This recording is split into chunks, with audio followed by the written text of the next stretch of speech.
La primera vibración del teléfono me atravesó el pecho como un disparo. No estaba esperando ninguna llamada. Estábamos en plena cena de Navidad en casa de mi hijo, rodeados de risas, copas levantadas y villancicos sonando de fondo. Todo parecía tan perfecto que por un segundo pensé que esa vibración había sido solo una ilusión del corazón. Pero el teléfono volvió a vibrar sobre la mesa. Número desconocido. Dudé un instante antes de abrir el mensaje. Solo 2 palabras encendieron un incendio en mi sangre. Vuelve a casa, ahora. Sentí un frío recorrerme la espalda. Escribí temblando. ¿Quién es? La respuesta llegó de inmediato. Confía en mí. Sal de inmediato. Miré a mi alrededor. Mi hijo reía con su esposa. Los niños abrían regalos. Las luces del árbol parpadeaban como si nada en el mundo pudiera romper ese momento. Yo también sonreía por fuera, pero por dentro algo se había quebrado. Nadie más parecía haber notado nada. Nadie había recibido ese mensaje. Solo yo. Me levanté lentamente de la mesa fingiendo serenidad. Dije que me sentía cansada, que volvería a casa a descansar. Mi hijo me miró con sorpresa, mi nuera con un gesto seco que no supe interpretar. Nadie insistió, nadie me detuvo. Así de sencillo fue irme. Conduje sola por calles casi vacías, iluminadas por luces navideñas que ahora me parecían lúgubres, como una broma cruel.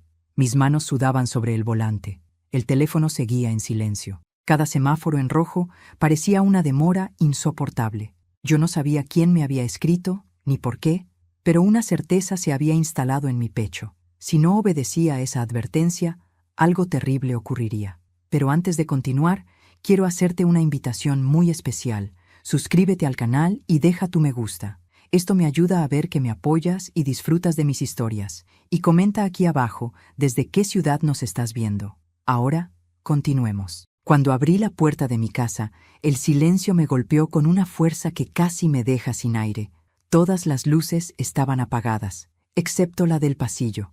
No la había dejado encendida. Mi corazón comenzó a latir tan fuerte que temí que alguien pudiera escucharlo desde dentro. Avancé despacio, sin encender más luces, con la respiración contenida. El olor a perfume ajeno flotaba en el aire, un perfume masculino que no me pertenecía y que tampoco pertenecía a mi hijo. Al llegar a la sala, lo vi. Un hombre estaba de pie frente a mi vitrina, revisando mis documentos, mis carpetas, mis recuerdos. Al oírme, se giró con brusquedad. Nuestros ojos se encontraron por un segundo eterno. Yo quería gritar, correr, desmayarme, pero su voz me congeló. «Gracias a Dios que volviste», susurró. «¿Quién es usted?», pregunté con un hilo de voz. Dio un paso hacia mí. Era alto, de rostro cansado, con una expresión que mezclaba urgencia y culpa. «Soy el único que tuvo el valor de advertirte», dijo. «Tu hijo no debía saber que te fuiste de la cena. Él pensaba que aún estarías allá. Ahora todo se le ha complicado. Sentí que el mundo se partía en 2 bajo mis pies». «¿Qué está diciendo?», pregunté. El hombre tragó saliva. «Esta noche, tu vida corría peligro. Mis piernas cedieron. Me apoyé en la pared para no caer». «¿Peligro? ¿Por qué?». «Porque tu hijo y tu nuera no te llevaron a cenar solo por tradición», dijo con los ojos llenos de una tristeza extraña. «Te llevaron para asegurarse de que no estuvieras aquí».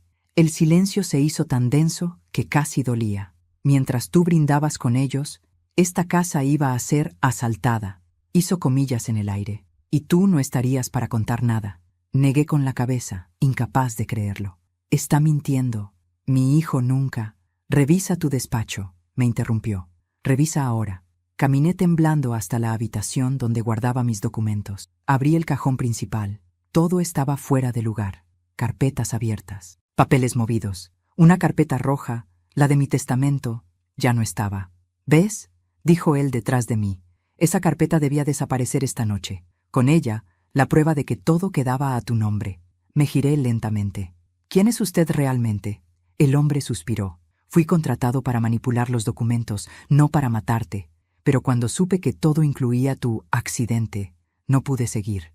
Mi corazón se llenó de una mezcla insoportable de miedo, rabia y traición. «¿Mi hijo quería que yo muriera?».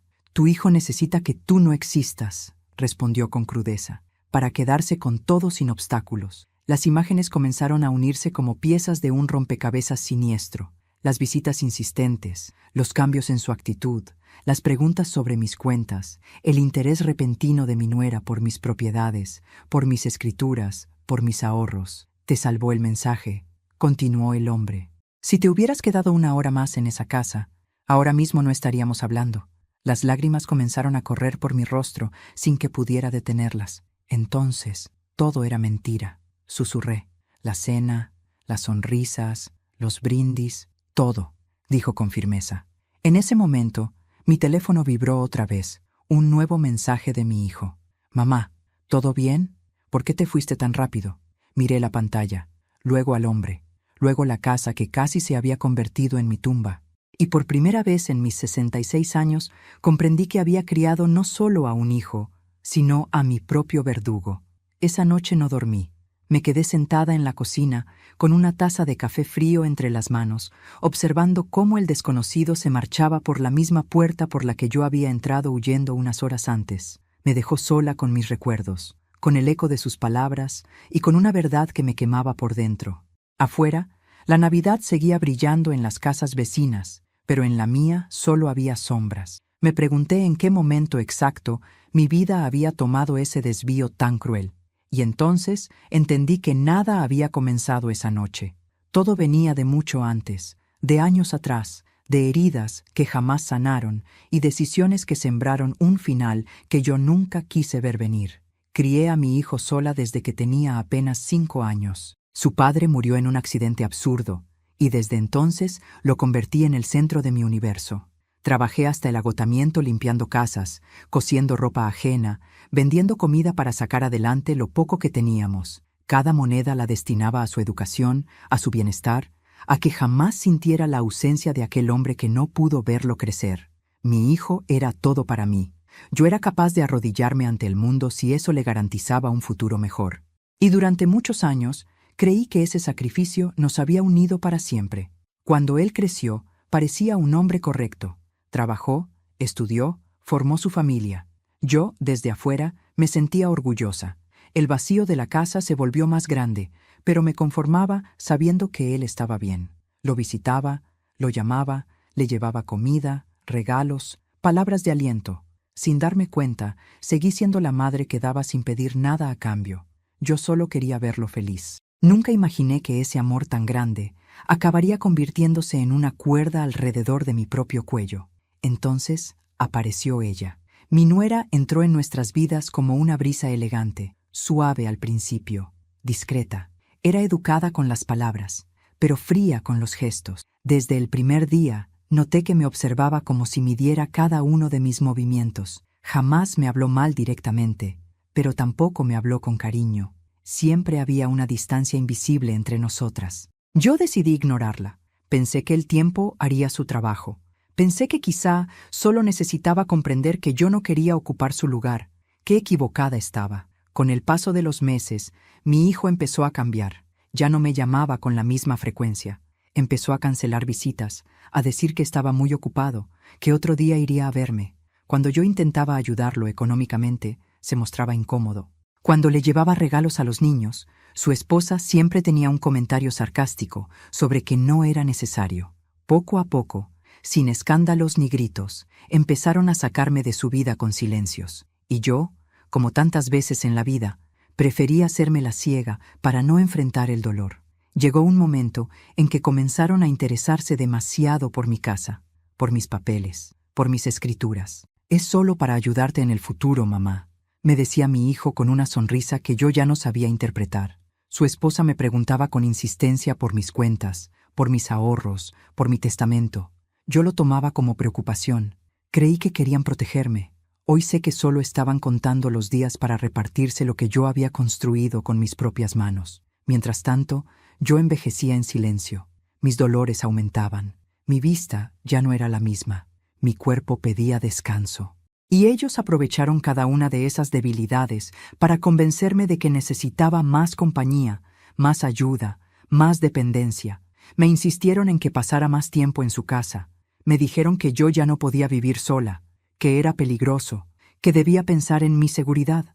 Me hablaban como si yo fuera una niña indefensa. Yo acepté más de lo que debía aceptar, porque en el fondo seguía teniendo miedo de perderlos. Esa noche de Navidad, cuando me llevaron a cenar, recordé cada uno de esos momentos como si alguien pasara un cuchillo lentamente sobre mi memoria. Ahora todo encajaba. Las preguntas insistentes, las visitas forzadas, el interés súbito por mis documentos, la falsa preocupación, el exceso de atención, la cena perfecta, las sonrisas, los brindis. Nada fue improvisado. Todo había sido un ensayo para mi ausencia. Yo no era invitada en esa mesa. Yo era el estorbo que necesitaban sacar del camino. Volví a mirar mi teléfono. El mensaje de mi hijo seguía ahí, fingiendo una preocupación que ahora me resultaba repugnante. Lo leo y siento que las lágrimas vuelven a caer. No porque aún lo ame como antes, sino porque no hay dolor más grande que descubrir que el hijo al que le entregaste la vida es capaz de planear tu final como quien organiza una mudanza. Nadie te prepara para ese tipo de traición.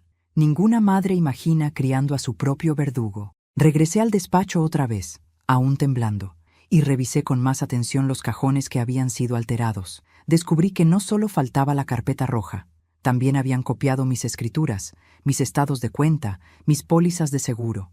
Todo lo que ellos necesitaban para desaparecerme sin dejar rastros. Me senté en la silla y sentí una náusea profunda. Comprendí que ya no se trataba solo de dinero. Se trataba de borrar mi existencia para quedarse tranquilos, de silenciarme para siempre. Y ahí, en medio del dolor, algo dentro de mí empezó a cambiar. No fue rabia todavía, fue una lucidez fría, casi ajena, la certeza de que mi vida ya no podía seguir siendo la misma. Ya no podía fingir que no sabía, ya no podía protegerlos, ya no podía quedarme esperando que el amor de madre lo resolviera todo. Esa noche entendí que el pasado ya no podía salvarme, pero tal vez todavía podía salvarme a mí misma. Me limpié el rostro, respiré hondo y me miré en el reflejo oscuro del vidrio del despacho. Vi a una mujer cansada, arrugada, con los ojos hinchados de llorar, pero vi algo más. Una mujer que aún estaba viva, una mujer a la que habían intentado robarle no solo su casa, sino su final digno, y supe, con una claridad que me estremeció hasta los huesos, que esa noche yo no había regresado a casa solo por una advertencia. Había regresado para enfrentar la verdad que llevaba años evitando y para empezar a escribir una historia que ya no les pertenecería a ellos. No salí de la casa durante 2 días completos. Cerré puertas, bajé persianas, apagué luces. Viví en silencio, como si el mundo hubiera dejado de existir fuera de esas paredes. Dormía a ratos, sentada en una silla junto a la puerta, con el teléfono apretado en la mano. No sabía si alguien vendría a terminar lo que aquella noche no se había consumado. Tampoco sabía si el hombre que me había advertido volvería a aparecer. Todo lo que tenía era un mensaje anónimo, una carpeta desaparecida y una verdad que me había partido el alma. El segundo día, cuando el sol comenzaba a esconderse, volví a escuchar vibrar el teléfono. Sentí un golpe seco en el pecho. Era el mismo número desconocido.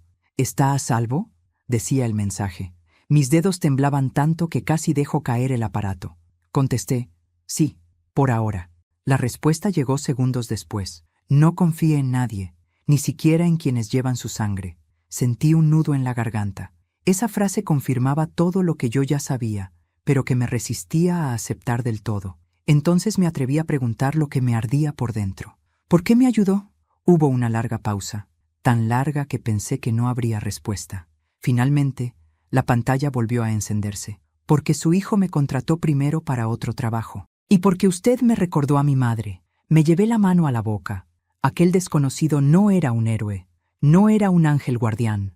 Era alguien atrapado también en una red que yo apenas comenzaba a distinguir.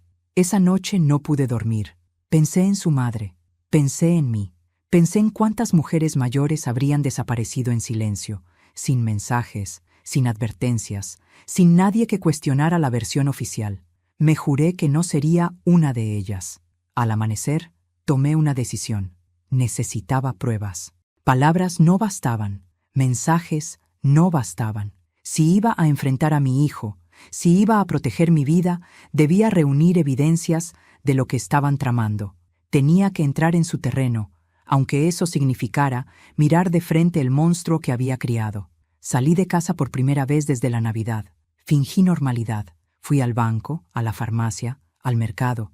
Quería que me vieran, que quedara constancia de que seguía viva.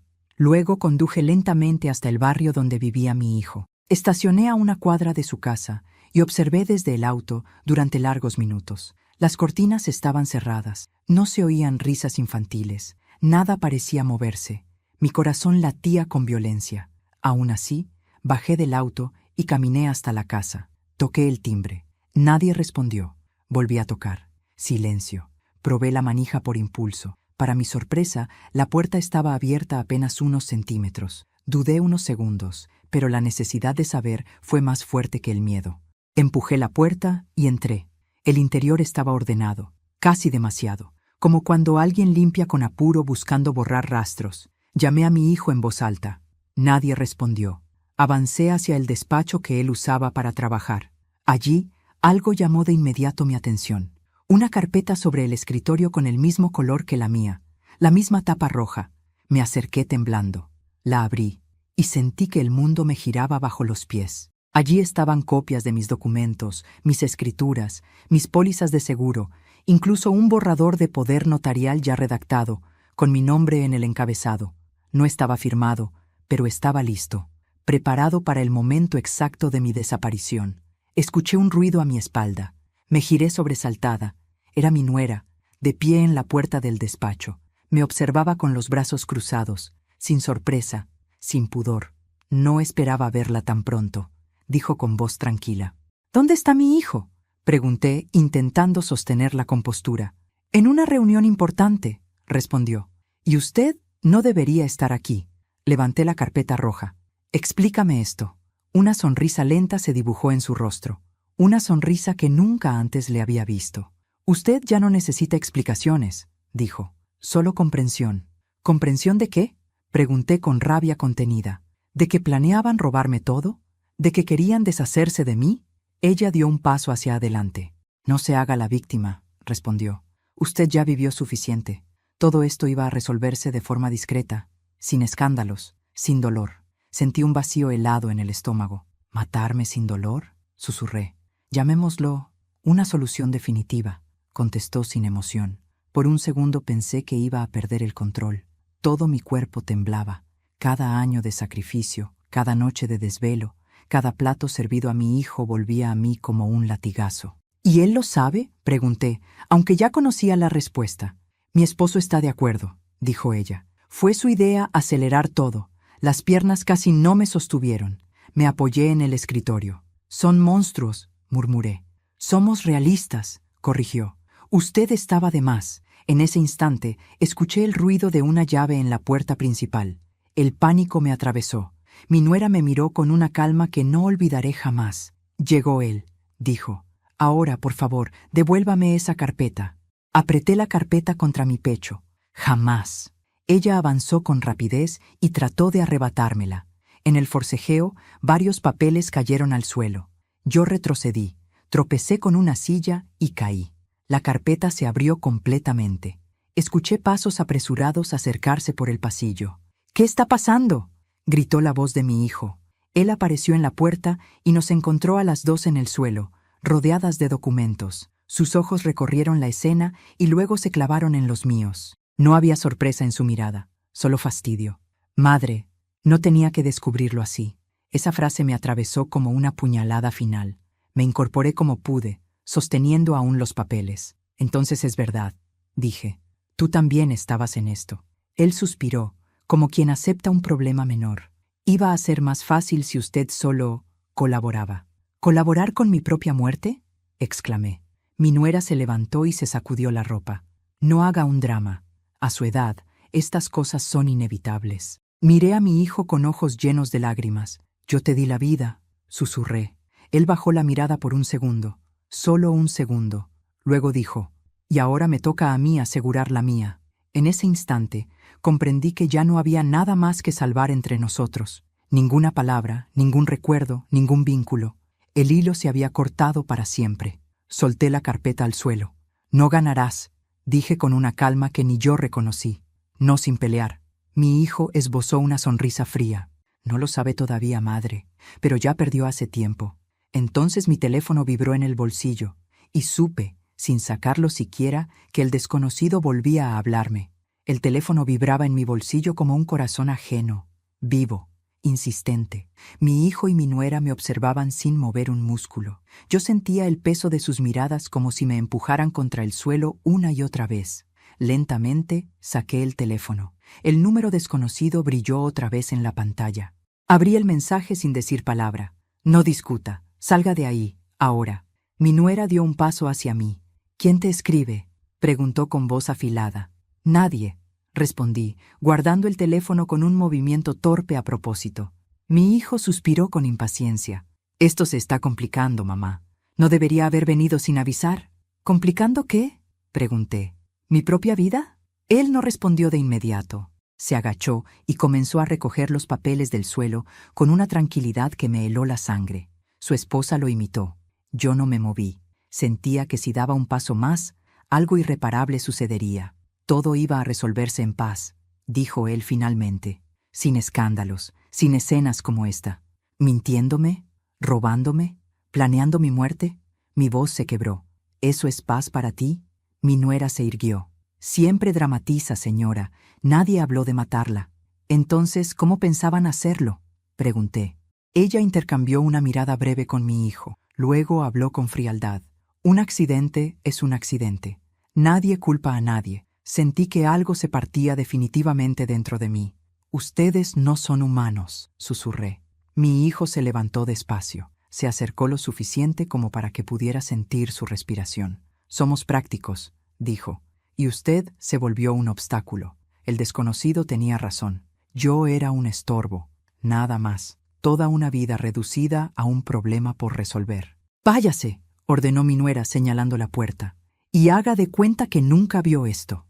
Una risa amarga escapó de mi pecho. ¿Creen que puedo volver a sentarme a la mesa de Navidad después de esto? Si es inteligente, sí, respondió mi hijo, porque nadie le va a creer. En ese instante comprendí la trampa completa. Su plan no era solo deshacerse de mí, también era desacreditarme, hacerme pasar por una anciana confundida, paranoica, desesperada.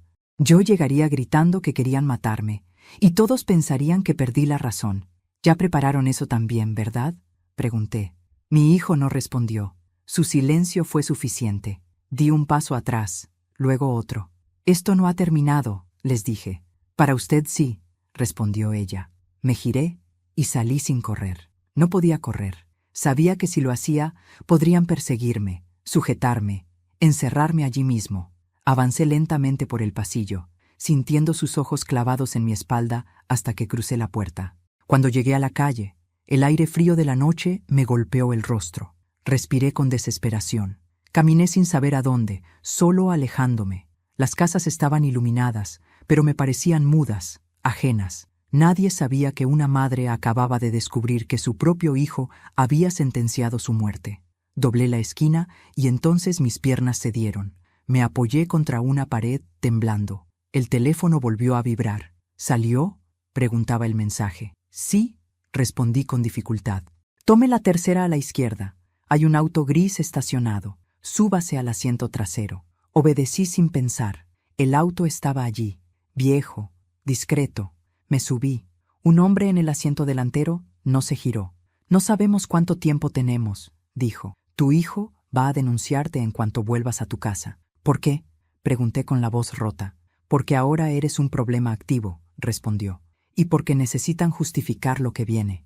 El motor arrancó. «¿Qué es lo que viene?», susurré. El hombre respiró hondo. «Van a hacerte pasar por inestable. Ya prepararon un informe médico falso. Luego presentarán una orden de custodia. Y después, el accidente». Sentí un mareo violento. «¿Cuánto tiempo tengo?». «Horas», respondió. «Tal vez menos». Mi cuerpo entero reaccionó con un temblor incontrolable. «Entonces estoy muerta». «No», dijo con firmeza. «Por eso te escribí». Durante el trayecto me explicó quién era realmente. Había sido contratado por mi nuera para falsificar documentos contables de mis propiedades, pero descubrió movimientos ilegales, transferencias anticipadas, contratos preparados para activarse tras mi supuesto fallecimiento. Cuando entendió el alcance del plan, quiso salirse. Fue entonces cuando escuchó hablar del accidente de esa noche. No podía quedarme callado, dijo. Mi madre desapareció después de algo parecido. Sentí que una lágrima caliente rodaba por mi mejilla. Entonces no soy la primera. No, respondió. Pero puedes ser la última. El auto se detuvo frente a una pequeña pensión al borde de la ciudad. Aquí puedes quedarte unos días, me dijo. Nadie te buscará aquí. ¿Y después? Después tendrás que decidir si huyes o si luchas. Yo miré el edificio, luego el cielo oscuro, luego mis manos arrugadas. Ya he huido demasiado en esta vida, dije. Me entregó un sobre. Aquí están copias de todo lo que encontré. Cuentas, firmas, movimientos. Si decides denunciar, esto será tu escudo. Tomé el sobre con manos temblorosas. Gracias, susurré. No me des las gracias. Sálvate. Entré en la habitación de la pensión con el corazón aún desbocado. Era pequeña, fría, con una sola cama y una lámpara débil. Me senté en el borde del colchón sin fuerzas. Todo había cambiado en solo unas horas. Ya no era una madre, ya no era una invitada de Navidad. Era una mujer perseguida por su propia sangre. Encendí la lámpara. Abrí el sobre. Hojas con cifras, firmas falsificadas, fechas. Vi mi nombre en cada una como una sentencia programada. Vi también la firma de mi hijo, repetida, segura, sin temblor. Apoyé la cabeza entre las manos. ¿Cómo se sobrevive a esto?, murmuré. Nadie respondió, pero dentro de mí algo empezó a despertarse lentamente. No era todavía coraje, era algo más oscuro, una voluntad fría, nacida del dolor más profundo. Esa noche no dormí. Me quedé mirando el techo, escuchando el ruido lejano de los autos, repitiendo una y otra vez las palabras de mi nuera. Un accidente es un accidente. No, no lo iba a hacer. No para mí, no esta vez. Y entonces entendí algo que me hizo estremecer. Ellos creían que yo huiría, que desaparecería de sus vidas como tantas mujeres antes, que me escondería, que callaría. No sabían que por primera vez en años yo estaba dispuesta a pelear. El amanecer llegó a la pensión como una herida lenta. La luz se filtró por la cortina delgada, revelando un cuarto que todavía olía a encierro y miedo. Yo no había dormido nada. Pasé la noche sentada en la cama, con el sobre apretado contra el pecho, leyendo una y otra vez los papeles que demostraban que mi vida era solo una cifra más en los planes de mi propio hijo. Cada documento tenía fechas, firmas, montos, contratos listos para activarse tras mi accidente. No había dudas. Todo estaba escrito con precisión quirúrgica. Cuando escuché golpes suaves en la puerta, mi corazón casi se detuvo. No eran golpes violentos, eran cuidadosos. 3 toques. Me levanté con cautela y miré por la rendija. Era él, el desconocido. Abrí despacio. «Tenemos poco tiempo», dijo entrando sin saludar. «Tu hijo ya sabe que no regresaste a casa anoche. Acaba de denunciar tu desaparición». Sentí que el suelo se movía bajo mis pies. «¿Desaparición?», susurré. «Sí», respondió. «Así puede empezar a controlar la narrativa. Dirá que estás confundida, que escapaste, que necesitas supervisión. En pocas horas intentarán localizarte oficialmente. Entonces ya no me buscan como madre», dije con amargura. «Me buscan como problema legal». Él asintió. Se sentó frente a mí y apoyó los codos en las rodillas. «Necesitas tomar una decisión ahora mismo. ¿Huir definitivamente o enfrentarlos?» «¿Enfrentarlos cómo?», pregunté. «Son mi hijo y su esposa. Tienen abogados, tienen dinero, tienen tiempo». Él levantó la mirada. «Pero tú tienes algo que ellos no, las pruebas, y estás viva». Me entregó una carpeta adicional. Dentro había copias que yo no había visto. «Esto fue lo más difícil de conseguir», dijo. «Grabaciones, conversaciones, incluso una donde hablan del accidente con fecha y hora aproximada». Mis manos temblaron al sostener los archivos. «Si entregas esto a las autoridades, el escándalo será inevitable», agregó. «Ya no podrán ocultarlo». «¿Y tú?», pregunté. «¿Por qué me ayudas de verdad?». Guardó silencio un segundo. Luego habló. «Porque mi madre murió así, y nadie la defendió». Sus palabras me atravesaron el pecho con una secuencia brutal de entendimiento. Yo no era solo una víctima, era una repetición que alguien estaba tratando de romper. «No huiré», dije al fin. Él me observó con respeto. «Entonces prepárate para lo peor, porque cuando un hijo siente que pierde el control, se vuelve peligroso». El teléfono vibró sobre la mesa como si estuviera esperando ese momento. Un mensaje de mi hijo. «Mamá, la policía va a ayudarte. Vuelve a casa. Estás enferma». Una ola de rabia me recorrió. Ya empezaron, susurré. El desconocido asintió. Te quieren incapacitar. Salimos de la pensión minutos después. Me llevó a un pequeño despacho de abogados independientes que él conocía. Una mujer de unos 50 años, de mirada firme, nos recibió sin hacer preguntas innecesarias. Mi declaración demoró horas. Por primera vez desde la Navidad hablé sin lágrimas. Hablé con precisión, con datos, con fechas, con pruebas en la mano. Cuando terminé, la abogada respiró hondo. Esto es grave, dijo. Muy grave y muy sólido.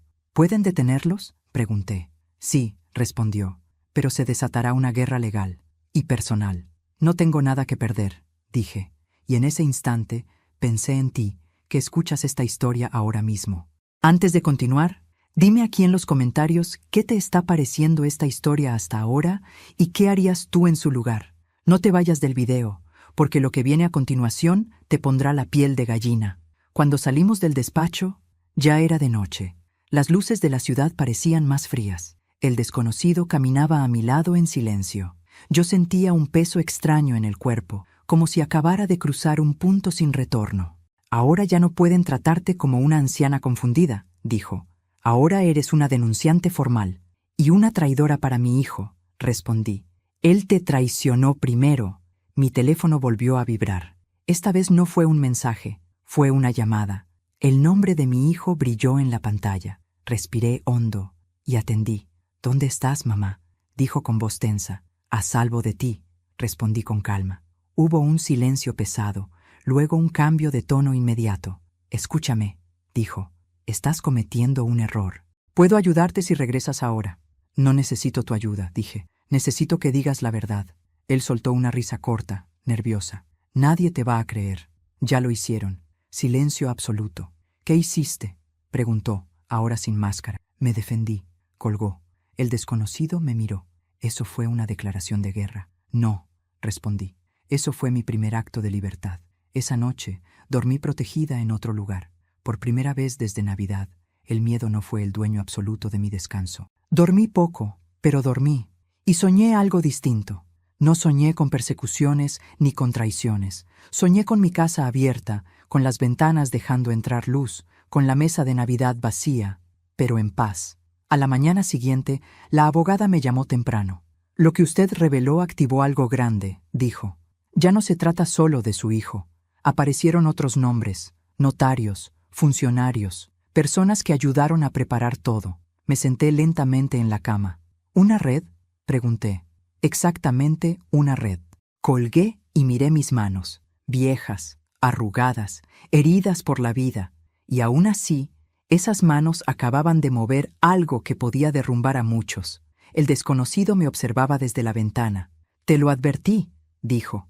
Esto ya no tiene marcha atrás. Nunca la quise, respondí.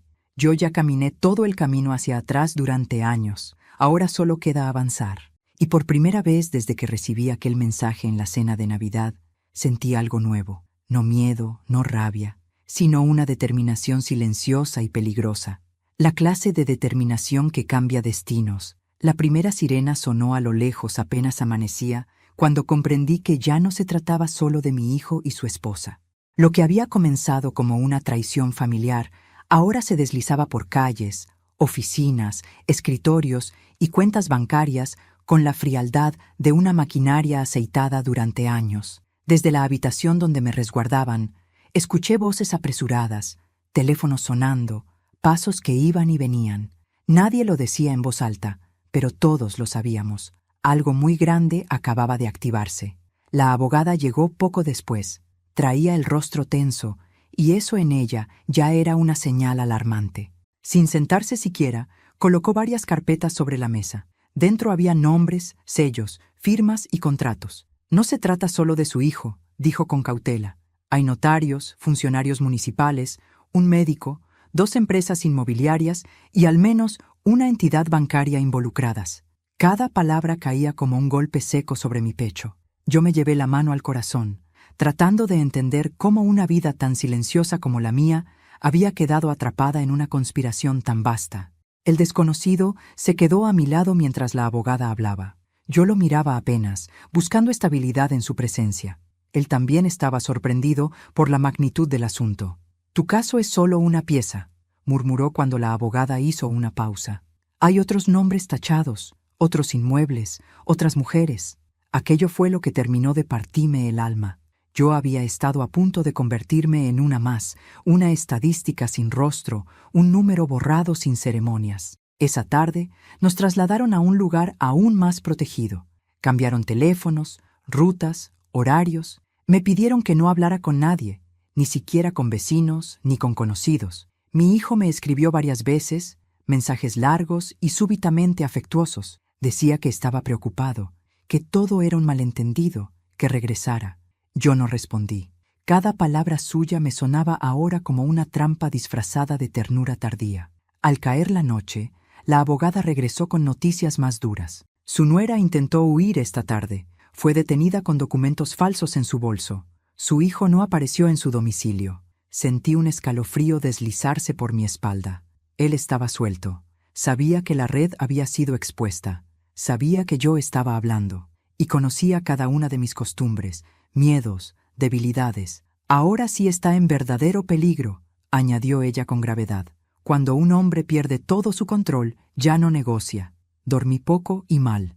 Soñé con pasillos interminables, con puertas que no lograba abrir, con mi hijo llamándome desde muy lejos, con una voz que ya no reconocía. Al despertar, supe que algo se había quebrado definitivamente entre nosotros, no solo como madre e hijo, sino como seres humanos. El lazo se había podrido por dentro hacía tiempo. Yo solo había tardado en olerlo. El desconocido se acercó a la ventana cuando apareció la noticia en la televisión.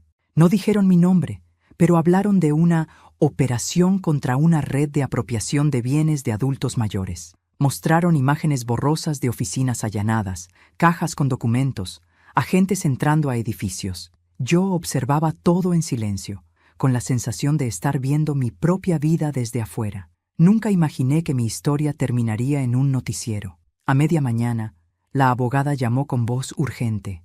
«Tenemos un problema. Su hijo no está huyendo al azar. Está tratando de eliminar pruebas. Y eso significa una cosa. Vendrá por usted». La frase quedó suspendida en el aire como una sentencia. Yo cerré los ojos un instante. No iba a correr. No otra vez.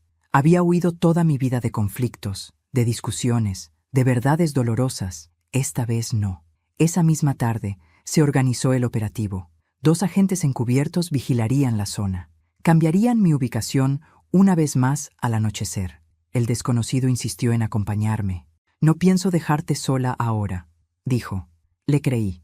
No por respuestas, sino por coherencia. Él había cruzado una línea al advertirme aquella noche. Ya no podía retroceder tampoco.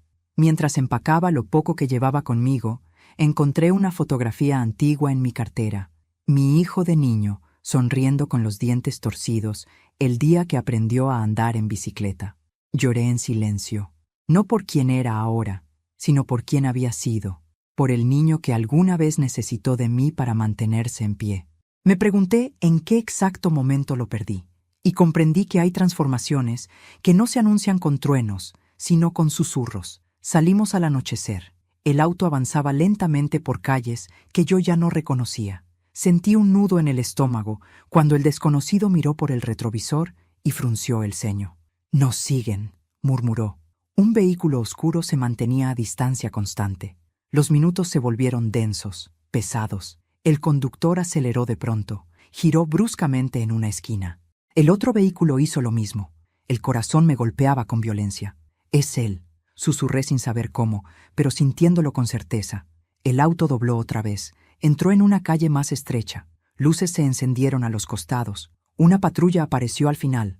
El vehículo oscuro frenó de golpe y giró en sentido contrario. Se perdió en la oscuridad como una sombra herida. Llegamos al nuevo refugio poco después. Nadie habló durante el resto del trayecto. Al cerrar la puerta tras de mí, supe que lo inevitable se había confirmado. Mi hijo ya no dudaba en usar la fuerza. Ya no buscaba heredarme. Buscaba silenciarme. Esa noche, la abogada me llamó por última vez. «Lo detendrán pronto, pero debemos acelerar todo. Mañana presentará resistencia. Intente descansar». Colgué y miré al desconocido. Él asintió en silencio. Ambos sabíamos que el final se acercaba. Me recosté en la cama sin apagar la luz. Por primera vez en muchos días no me sentí agotada, sino alerta. El miedo había mutado. Ya no era parálisis, era vigilancia. Algo dentro de mí se preparaba para el último tramo de esta lucha. Y supe, con una claridad aterradora, que el siguiente encuentro con mi hijo ya no sería a través de mensajes ni de documentos. Sería cara a cara. Y esa vez ninguno de los dos saldría igual. La noche estaba demasiado quieta para ser inocente. Desde la habitación donde me resguardaban, escuchaba solo el zumbido lejano de un transformador eléctrico y el latido desordenado de mi propio corazón. Sabía que el final se acercaba, no por presentimiento, sino por lógica. Mi hijo ya había perdido el control de la situación, había intentado huir, había tratado de borrarme por la fuerza, y un hombre así, cuando se queda sin salidas, siempre elige la más violenta. El desconocido estaba sentado junto a la puerta, en silencio, atento a cualquier ruido. Yo sostenía el teléfono con las manos frías. La abogada había prometido que esa misma noche intentarían detenerlo, pero también había sido clara. Si él aparecía antes, no sabíamos hasta dónde sería capaz de llegar. Si entra, te cubres detrás de mí, me susurró. Asentí sin discutir. Ya había pasado el tiempo de discutir. Un sonido metálico rompió el silencio. El portón frontal se movió apenas. Mi respiración se detuvo. El desconocido levantó la mano pidiéndome que no me moviera.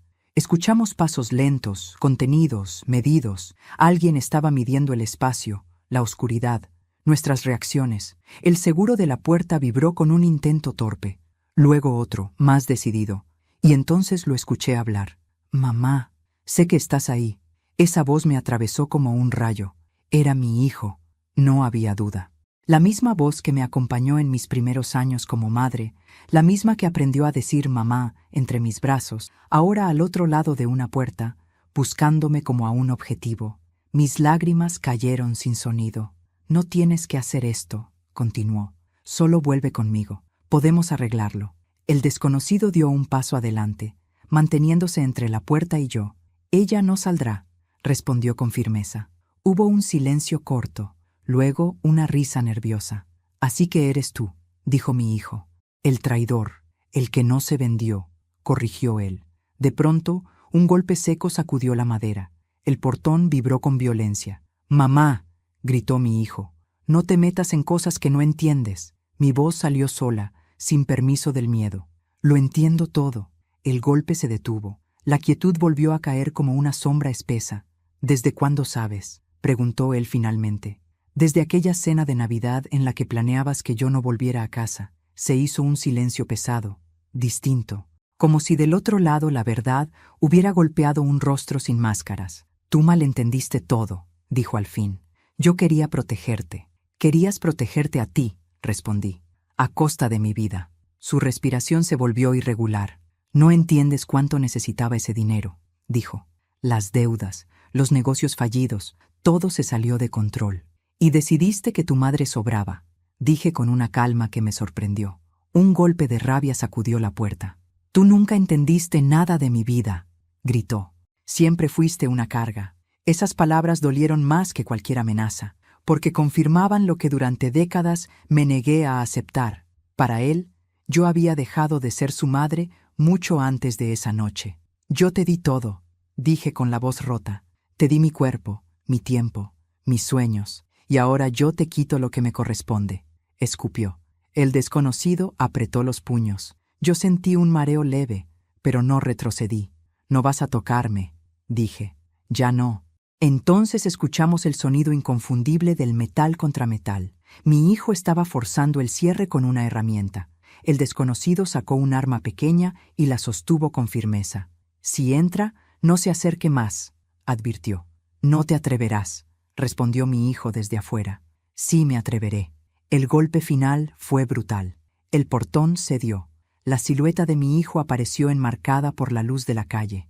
Tenía el rostro desencajado, los ojos desorbitados, un objeto metálico en la mano. Durante una fracción de segundo, padre e hijo, traidor y salvador, se midieron sin moverse. «Quítate», ordenó mi hijo al desconocido. «No», avanzó un paso más. Yo sentí que el corazón se me salía del pecho. «Mamá, ven conmigo», dijo ahora con un tono más bajo. Este hombre te está manipulando. No, respondí. El que me manipuló fuiste tú durante años. Su mirada se nubló. Entonces tú elegiste esto. Corrió hacia adentro. El desconocido se lanzó para detenerlo. Ambos cayeron al suelo en un forcejeo violento. El metal chocó. Los cuerpos rodaron por el piso.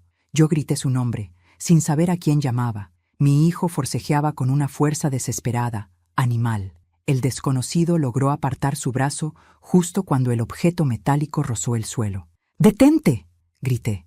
Mi hijo me miró desde el piso. En sus ojos ya no había rastro de hijo, solo pánico y furia. Tú me obligaste a esto, escupió. Antes de que pudiera levantarse, luces azules y rojas estallaron contra las paredes. Sirenas, voces. ¡Policía! ¡Al suelo! Las sombras entraron en tropel. Mi hijo intentó soltarse. No pudo. 3 agentes lo redujeron con rapidez. Sus gritos llenaron la habitación mientras lo esposaban. «Ella es la que miente», gritaba. «Está loca. Está manipulada». Yo di un paso adelante. Por primera vez en mucho tiempo me sentí firme, erguida, inamovible. «No», dije. «Esta vez la verdad salió antes que tú». Él me miró con odio puro, con un odio que jamás había visto en sus ojos. «Te voy a odiar toda la vida por esto». Lo observé llevárselo, retorciéndose entre las manos de la justicia. «Yo ya no te debo nada», susurré. El desconocido se levantó lentamente, con el rostro golpeado, pero erguido. Me miró. Se acabó. Asentí. Mis piernas temblaban, mi cuerpo entero temblaba, pero algo dentro de mí estaba extrañamente en calma. No era alivio, era aceptación. Los agentes terminaron el procedimiento. Uno de ellos se acercó a mí con tono respetuoso. «Señora, está a salvo. Su hijo ha sido detenido formalmente por intento de homicidio, fraude agravado y asociación ilícita». Cerré los ojos un instante. Respiré. Intento de homicidio. Sobre mí, por parte de mi hijo. El mundo ya no sería el mismo, pero al menos yo seguiría en él. Cuando todo terminó y la casa quedó nuevamente en silencio, me senté al borde de una silla. El desconocido se aproximó. «Lo hiciste», dijo. «No», respondí. «Tú lo hiciste también». Nos miramos en silencio. 2 sobrevivientes de familias rotas, unidos por una noche que cambió todo. Y en ese instante comprendí que el enfrentamiento había terminado, pero la justicia apenas comenzaba. El amanecer entró por la ventana con una luz pálida, casi tímida, como si el propio día dudara en mirar de frente lo que había ocurrido durante la noche. Yo seguía sentada, inmóvil, en la misma silla donde me había dejado caer después de ver a mi hijo ser llevado por la policía. El suelo aún conservaba marcas del forcejeo. El aire todavía vibraba con los ecos de sus gritos, pero él ya no estaba. Solo quedaba el silencio. Y yo. Me temblaban las manos cuando acepté el vaso de agua que uno de los agentes me ofreció. Lo tomé despacio, con dificultad para tragar. Cada movimiento de mi cuerpo parecía llegarme con retraso, como si aún estuviera saliendo de una pesadilla demasiado real. El desconocido estaba a pocos pasos, recostado contra la pared, con un hilo de sangre seca en la frente y los ojos cansados. Seguía allí. No había huido. No me había dejado sola. «Todo terminó», dijo uno de los oficiales con tono firme. «Su nuera ya fue trasladada. La red está siendo intervenida. Usted está a salvo». «A salvo». Esa palabra sonó extraña en mi cabeza. A salvo después de que el hombre que nació de mi vientre intentó quitarme la vida. Horas después, en una sala fría de la comisaría, di mi última declaración. No lloré, no grité. Hablé con una claridad que yo misma desconocía. Conté cada paso, cada documento, cada mensaje, cada amenaza. Por primera vez, la historia dejaba de ser un secreto de vergüenza para convertirse en un expediente de justicia. Mi nuera fue imputada por fraude, falsificación de documentos y complicidad en intento de homicidio. Mi hijo por los mismos delitos, con el agravante del vínculo. Cuando escuché la palabra agravante, algo dentro de mí se estremeció, no por orgullo, sino por una tristeza antigua y profunda. Incluso la ley reconocía que el lazo entre nosotros hacía su traición aún más monstruosa. Los días siguientes fueron una avalancha de trámites, abogados, declaraciones, peritajes. La prensa empezó a rondar como buitres curiosos. Madre denuncia complot de su propio hijo. Leí en un titular que casi me hizo caer sentada. No di entrevistas. No busqué fama. Yo solo quería recuperar mi vida, aunque ya sabía que nunca volvería a ser la misma. El desconocido, cuyo nombre real supe entonces que era Esteban, fue incluido como testigo clave. Su testimonio completó el rompecabezas de la red de falsificadores. Él también cargaba con su propia herida, la muerte de su madre, silenciada por un sistema corrupto muy parecido al que intentó destruirme a mí. Entre los dos, sin buscarlo, habíamos encendido una bomba de verdad que ya no podía ser apagada. Un mes después, regresé a mi casa de verdad, no la de las sombras ni la de los planes macabros, la mía. Entré despacio, como si cruzara un umbral sagrado. Olía a encierro, pero también a ausencia. Me quedé de pie en el centro de la sala, respirando hondo, reconociendo cada objeto como a un viejo amigo que había sobrevivido conmigo a la tormenta. Fui hasta mi despacho. El cajón estaba vacío ahora. No quedaban documentos falsos, ni carpetas robadas, ni pruebas de traición. Solo mis cosas, mis recuerdos, mis fotografías. Toqué la vitrina con la punta de los dedos y por primera vez desde Navidad no sentí miedo. Esa noche dormí en mi cama, no en un refugio, no en una pensión, en mi propia cama.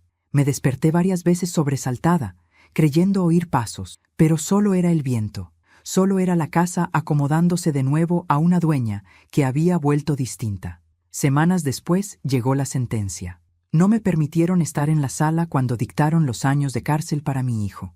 Dijeron que era por mi estado emocional. Yo acepté. No necesitaba verlo para saber que ya no era el niño de la bicicleta. Era el hombre que eligió traicionar a su madre. Y esa elección lo había llevado exactamente donde estaba. Cuando mi nuera escuchó su condena, gritó. Cuando mi hijo la escuchó, bajó la cabeza. No vino a pedirme perdón. No pidió verme. Tal vez por orgullo, tal vez por vergüenza. Yo tampoco insistí. Comprendí que algunas despedidas no necesitan palabras. Una tarde, Esteban vino a visitarme. Se sentó frente a mí en la cocina, el mismo lugar donde semanas atrás yo había temblado de miedo. Ahora temblaba de algo distinto, alivio. Mi madre ya descansa un poco más en paz, me dijo. Gracias a usted. Lo miré con los ojos llenos de agua. Gracias a ti, yo sigo viva. Nos quedamos un instante en silencio. Dos sobrevivientes de historias distintas unidas por una misma herida.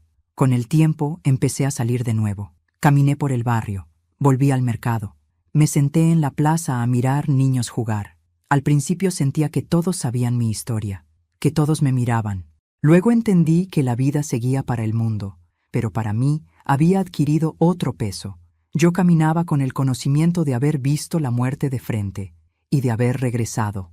Una tarde encendí el horno y preparé un pastel, el mismo que hacía cada Navidad, solo que esta vez no puse la mesa para ellos. Puse una taza de café para mí, encendí una vela y brindé en silencio con la mujer que ahora veía reflejada en el vidrio de la ventana. Una mujer con arrugas, con cicatrices invisibles, con un corazón golpeado, pero viva. No sentí odio. El odio cansa. Sentí algo más profundo y más poderoso, libertad. Mi venganza no fue verlos caer. Mi venganza fue seguir respirando, seguir caminando, seguir existiendo sin miedo. Comprendí que me habían querido borrar de su historia, pero al final fueron ellos quienes quedaron borrados de la mía. Y así, a mis 66 años, con el alma reconstruida a pedazos, aprendí una verdad que nadie debería aprender tan tarde. El amor de una madre es inmenso, sí, pero la dignidad también lo es. Y yo, por fin, había elegido la mía. Hoy me siento junto a la ventana de mi casa y miro cómo la luz de la tarde cae lentamente sobre el suelo del comedor, el mismo lugar donde, durante tanto tiempo, el miedo se sentó a mi lado, el mismo lugar donde pensé que mi vida terminaría en silencio. Ahora, en cambio, solo hay paz, no una paz perfecta, no una paz sin cicatrices, pero una paz verdadera, de esas que se construyen después de mirar al abismo y regresar con el corazón golpeado, pero vivo. Han pasado meses desde aquella noche en que comprendí que mi propio hijo había elegido mi ausencia sobre mi existencia. Hay heridas que no sanan del todo, y la de una madre siempre es la más profunda. A veces sueño con el niño que una vez fue, con su risa desordenada, con sus manos pequeñas buscando las mías, y al despertar acepto al hombre que se convirtió, no con odio, sino con una tristeza serena que ya no me gobierna. Aprendí que no todas las traiciones vienen de los enemigos, algunas vienen de quienes prometieron amarte para siempre. Aprendí que el silencio puede ser tan mortal como un arma. Y aprendí, sobre todo, que nunca es tarde para despertar, para decir basta, para defender la propia vida, incluso cuando todos esperan que te resignes por ser vieja, por ser madre, por ser débil. Hoy camino despacio, sí, mis pasos ya no son los de antes, pero mis decisiones son más firmes que nunca.